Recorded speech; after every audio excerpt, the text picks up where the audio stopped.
इसमें तो जैसे पेरेंट्स हैं उनसे ही आप आए हो, तो वैसे ही ये फीचर्स नेचर के थ्रू मिले हैं आपको, क्रिएशन के थ्रू मिले हैं। तो इसमें आपको दूसरों से कंपेयर करके खुद को छोटा समझने की, खुद के प्रति बुरा महसूस करने की क्या जरूरत है नेचर और नर्चर थ्योरी के अनुसार। ठीक है, ये बात रही लुक्स के हिसाब से कैसे कॉर्पोरेट वर्ल्ड या फिर कहीं भी देखा जाए कैसे उन लड़कियों को या उन लड़कों को सिर्फ इस बेसिस पर अटेंशन दिया जाता है, अगर वो दिखने में अच्छा है तो हम उसे बहुत इंटेलिजेंट समझते हैं। सोसाइटी भी, हम जनरली जब हम किसी को देखते हैं तो अगर वो हमें देखने में खूबसूरत लग रहा है तो हम अट्रैक्ट होते हैं लुक्स के बेसिस पर, भले जब वो मुंह खोले तो आपको पता चले शिट किससे ही पाला पड़ गया। तो ये जो पहला इंप्रेशन जो लुक्स की वजह से हम एकदम इंप्रेस हो जाते हैं कि अरे कितनी अच्छी दिख रही है, कितना अच्छा दिख रहा है, उसके बेसिस पर हम एक पूरी मूवी बना लेते हैं अपने दिमाग में कि ऐसा होगा वैसा होगा, सिर्फ लुक्स के आधार पर। अभी उसने मुंह खोला नहीं है अपना। अब ये तो हो गई उसकी सुंदरता की बात, अब थोड़ी सी और बात कर लेते हैं। अगर उसकी पर्सनालिटी अच्छी है, उसने 4 किताबें पढ़ी हैं, उसको बोलना अच्छा आता है, उसको एक भाषा के अलावा कई और भी भाषाएं आती हैं, तो इसमें उसका क्या है ना, इसमें भी उसको गुरूर करने की कोई आवश्यकता नहीं है, क्योंकि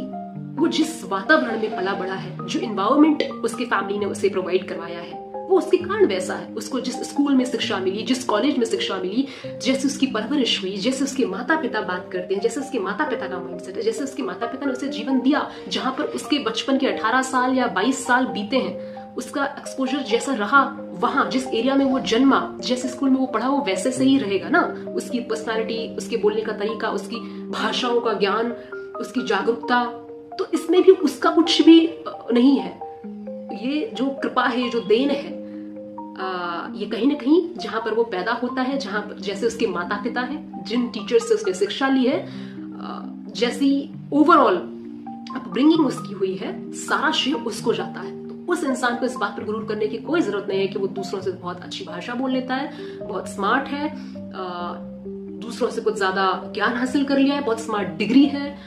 फला डिग्री हासिल कर ली है। कोई कारण नहीं है आपके पास सिर्फ इन चीजों की वजह से अपने आप को बड़ा महसूस करने की। उधर दूसरी दिशा में कोई भी इंसान अगर दूसरे इंसान को देख करके सोचो यार इसको तो ये कितनी अच्छी भाषा बोलनी आती है, मुझे तो आती नहीं, यार ये इंसान कितना स्मार्ट है, कितना अच्छे से चलता है, कितना अच्छे से बैठता है, इसका बॉडी लैंग्वेज कितना अच्छा है, इसको कितनी सारी चीजें पता है, सिर्फ इस वजह से वो अपने आप को इंफीरियर या छोटा महसूस कर रहा है कि यार ये तो बड़े शहरों में, ये तो मेट्रो वाले शहरों में रहता है,